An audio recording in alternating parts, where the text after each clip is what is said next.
Hey everybody, hope you guys doing all right.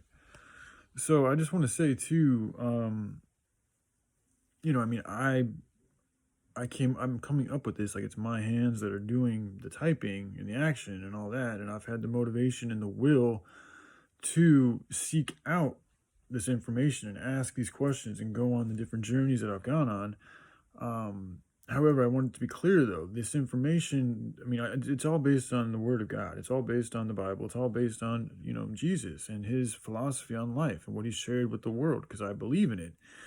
Um, so, I can't take credit for it being like my original idea because it's not. I've just created an idea to help that idea out by incorporating it into an actual society.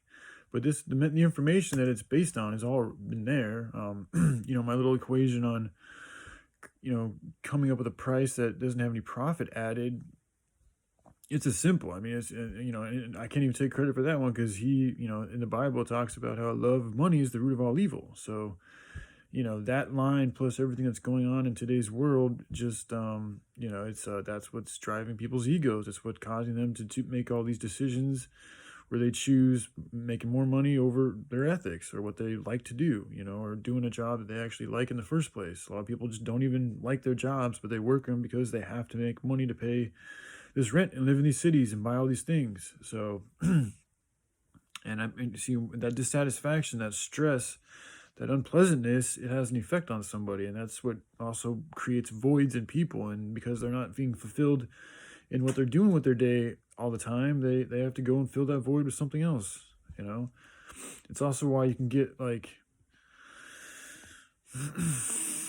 I knew this was coming, so this is what I'm kind of seeing happen, like what's going on with Burger Boy and the way I felt earlier, and then now I've been waiting to get to this point in the story, and that's when I dissect, and this is some of this stuff is new for Pops too. I haven't even talked to Joshua about this, but I dissect the nature of Christianity right now, the church, and kind of go into why I don't think the way that they're doing things is the most effective.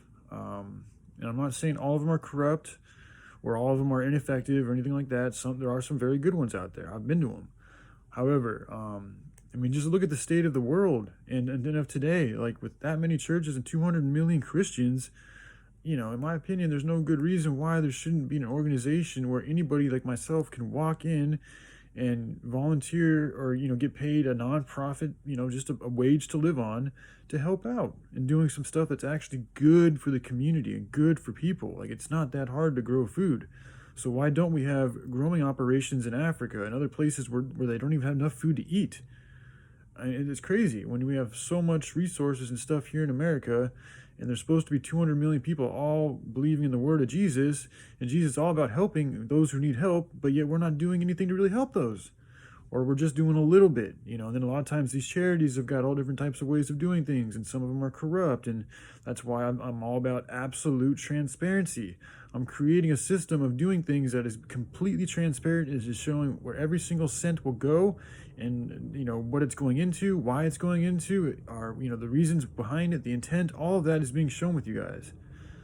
And this is the way I think God would want it, because he's all about truth and honesty. So that's what I'm doing. I'm actually creating a system that destroys the root of all evil, which is mankind's love of money. Because how can you work in a place that pays you minimum wage for just the things that you really need, and that it doesn't allow illicit objects or items or behaviors? I mean, how is that the root of evil? It doesn't really allow it to get in there. That's what I'm doing, is creating a place that doesn't allow that evil to be perpetuated.